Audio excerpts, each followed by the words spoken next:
Gaano nga ba katotoo na ang angas ng Pinas ay magbabalik na sa ibabaw ng lona ngayong October 13 sa taong kasalukuyan kontra sa isang Amerikanong tirador ng Pinoy na mga boksingero, at ang laban ay gaganapin pa sa baluarte ng longtime friend ni Johnny Real Casimero na si Naoya Inoue, longtime rival pala, at yan ay walang iba kundi sa bansang Japan. Kaya naman, huwag mag-alala dahil isa sa mga spokesperson ng Team Casimero ay nagbigay na ng kasagutan kung talaga nga ba na ang boksingero ito na ang makakalaban ni Casimero. Kaya tara, kwentuhan na!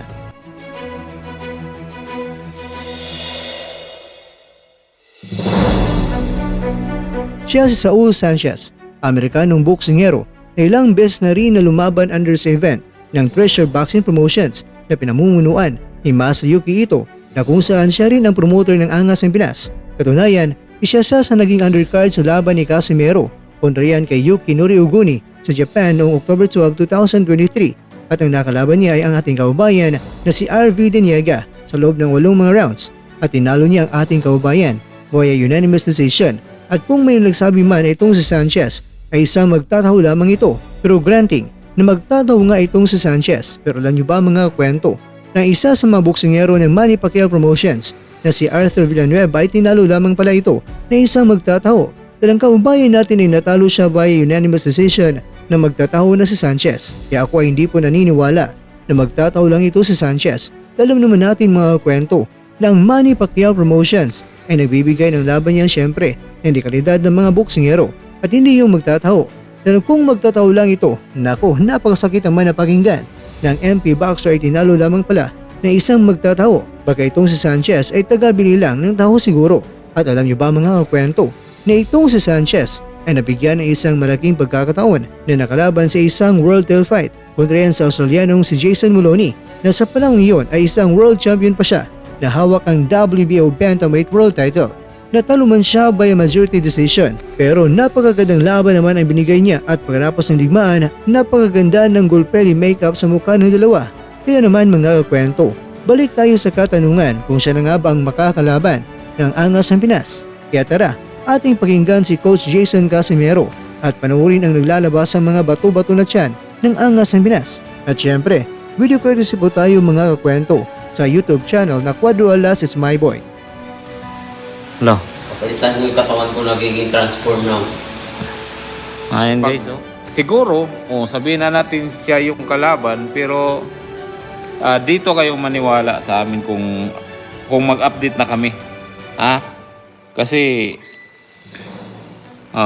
pag kami na po yung mag-update, ayun. Totoo talaga 'yan. Ang sa akin lang, di ba, si Saul Sanchez pinost na ang dami na nag-post, tapos yun nga nakita ko rin yung post ni Tai nga na tinawag nga, yun lang talaga yung tinawag na mantataho daw. So ito yung ito yung sabihin ko kay Tai, yung 3 Pinoy na tinalo ni Saul Sanchez, anong tawag mo sa kanya, di ba? So, kung siya man, kung si Saul Sanchez man yung makalaban ni Cuadro Alas, alam mo na magandang talaga to, magandang laban. Kasi ipaghihiganti ni Utol yung 3 Pinoy na natalo, ipaghihiganti yan. Ipaghihiganti. Paghihiganti talaga yan. Magandang laban talaga kung siya yung makakalaban.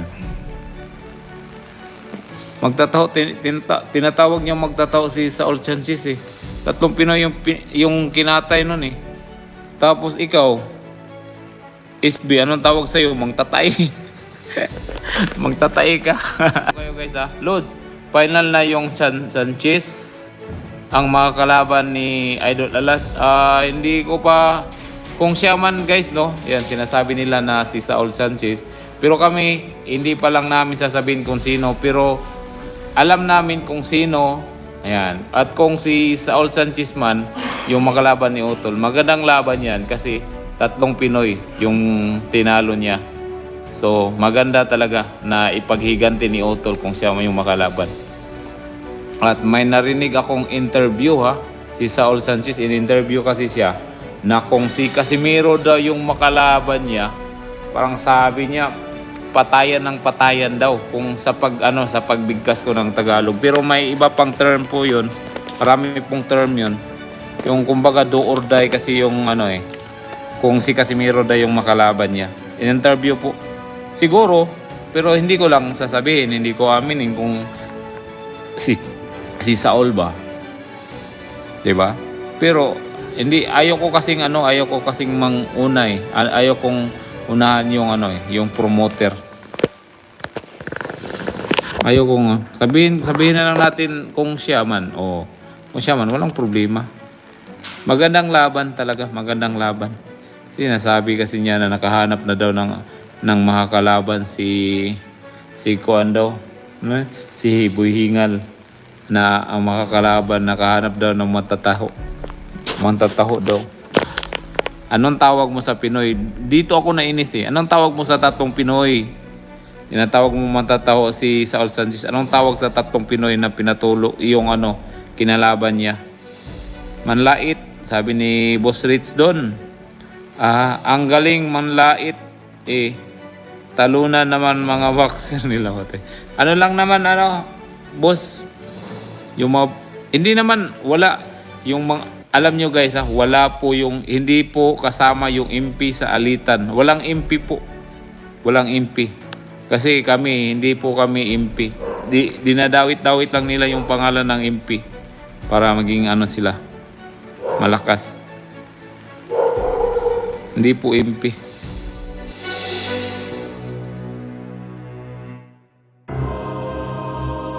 Mga kakwento, itong si Sanchez ay nasa bantamweight division lumalaban, kaya mas aasahan natin na mas malakas na Sanchez ang makakalaban ng ating kababayan dahil syempre bibigat yan dahil sa super bantamweight na timbang sila ni Alas magsasalpukan. Yan ay kung itong si Sanchez na ang makakalaban. Pero ganun pa man, mga bashers at mga supporters, excited na ba kayo dyan? Sige nga, paki-comment mo naman sa baba, kaibigan.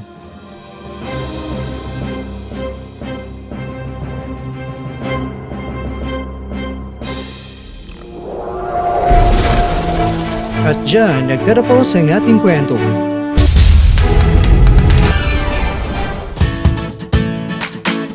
Maraming salamat mga kakwento sa inyong panunood. Pero baka naman mga kwento ay nagustuhan niyo po ang kwento natin ngayon. Baka pwede niyo po akong mabigyan dyan ng like, subscribe at pakiclick na rin sa bell button. Pero bago tayo magtatapos mga kwento ay syempre, shoutout po muna tayo dyan sa ating mga kakwento. Kay kakwentong James Cariga, kay kakwentong Mark Anthony Mesa, kay kakwentong Fiel Ben, at kakwentong nanonood ngayon, shoutout sa'yo dyan. Bueno, hanggang dito na po muna ang ating kwentuhan. At abangan nyo lang po ang ating susunod na video. At dito lang po yan sa isang channel na kung saan maaring ito'y mga kwentong di pa na kwento sa inyo.